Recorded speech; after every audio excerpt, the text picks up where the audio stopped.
नमस्कार, मैं हूं शालिनी और आप देख रहे हैं न्यू महाराष्ट्र 24 न्यूज। आइए बढ़ते हैं आज की बड़ी खबर की ओर। टीएएसएल ने इंदिरा के साथ मिलकर बनाया 3D वायु निगरानी रडार, अब हवा में ही ढेर हो जाएंगे दुश्मन।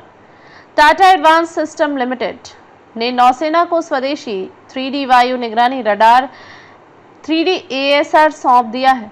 इसे नौसेना के युद्धपोत पर लगाया गया है, यानी अब हवा में ही दुश्मन ढेर हो जाएंगे। कंपनी के अनुसार पहली बार लांजायन रडार स्पेन के बाहर चालू होगा। Tata advance system limited TASL ने इंजीनियरिंग क्षेत्र की प्रमुख कंपनी इंदिरा के साथ मिलकर उन्नत नौसैनिक वायु निगरानी रडार बनाया है। इसे बड़ी उपलब्धि माना जा रहा है। टीएएसएल ने कहा कि 3D वायु निगरानी रडार निर्माण के साथ अगली पीढ़ी के नौसैनिक निगरानी रडार सिस्टम निर्माण और एकीकरण की क्षमता प्रदर्शित करने वाली पहली भारतीय कंपनी बन गई है। उसने इंदिरा के साथ मिलकर नौसेना के एक युद्धपोत पर पहला 3D ASR लांजा एन सफलतापूर्वक स्थापित कर चालू किया। यह उपलब्धि भारत की रक्षा आत्मनिर्भरता की दिशा में एक महत्वपूर्ण मील का पत्थर है, जिसमें सिस्टम एकीकरण और संयोजन में अहम स्थानीयकरण है। रडार को नौसेना के इस युद्धपोत की सभी प्रणालियों के साथ सहजता से एकीकृत किया गया है। कंपनी ने कहा कि इसकी स्वीकृति और प्रेरणा के लिए कठोर समुद्री परीक्षण किए गए, जिसके दौरान रडार क्रॉस सेक्शन की एक श्रृंखला में प्रदर्शन का परीक्षण करने के लिए विभिन्न नौसैनिक और हवाई प्लेटफॉर्मों को तैनात किया गया। ड्रोन, सुपरसोनिक लड़ाकू विमानों और विकिरण रोधी मिसाइलों को भांपने में कारगर।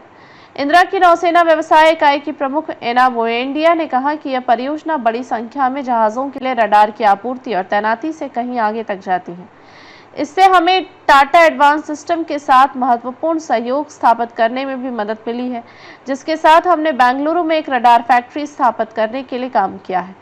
ब्यू इंडिया ने कहा, इससे अब हमें सिस्टम का अधिक कुशलता से उत्पादन करने और ग्राहक को अधिक निकट सेवा देने के लिए स्थानीय समर्थन मिलेगा। इंदिरा की लांजायन सबसे उन्नत लंबी दूरी की त्रिआयामी सामरिक निगरानी प्रणालियों में से एक है, जो विशेष कवरेज क्षेत्र के भीतर मित्रवत और शत्रुतापूर्ण हवाई और सतही लक्ष्यों का पता लगाने में सक्षम है। टीएएसएल के अनुसार यह रडार विभिन्न प्रकार के ड्रोन, सुपरसोनिक लड़ाकू विमानों और विकिरण रोधी मिसाइलों के साथ सभी प्रकार के नौसैनिक प्लेटफॉर्मों का पता लगाने में अत्यधिक प्रभावी है। डिलीवरी में तेजी आने का दावा। और कंपनी का कहना है कि उत्पादन को समर्थन देने के लिए कर्नाटक में टाटा एडवांस सिस्टम की सुविधा में एक रडार असेंबली, एकीकरण और परीक्षण सुविधा पहले ही स्थापित की जा चुकी है, जिससे डिलीवरी में तेजी आएगी। टीएएसएल के मुख्य कार्यकारी अधिकारी और प्रबंध निदेशक सुकरन सिंह ने कहा, इंदिरा के साथ हमारा सहयोग भारत में रडार निर्माण क्षमताओं को मजबूत करने की साझा प्रतिबद्धता को दर्शाता है। जमीनी स्तर पर तालमेल, तकनीकी विशेषज्ञता और एक मजबूत स्थानीय आपूर्ति श्रृंखला का लाभ उठाकर हम उन्नत रक्षा तकनीकों के एक मजबूत परिस्थितिकी तंत्र का निर्माण कर रहे हैं। खबरों में अब तक के लिए बस इतना ही। फिर होगी आपसे मुलाकात, तब तक के लिए नमस्कार और देखते रहिए न्यू महाराष्ट्र 24 न्यूज। ऐसे ही लेटेस्ट अपडेट पाने के लिए हमारे चैनल को सब्सक्राइब करें और तुरंत नोटिफिकेशन पाने के लिए बेल आइकन दबाना न भूलें। यदि आप हमें फेसबुक या इंस्टा के माध्यम से देख रहे हैं तो हमारे पेज को फॉलो जरूर करें। धन्यवाद।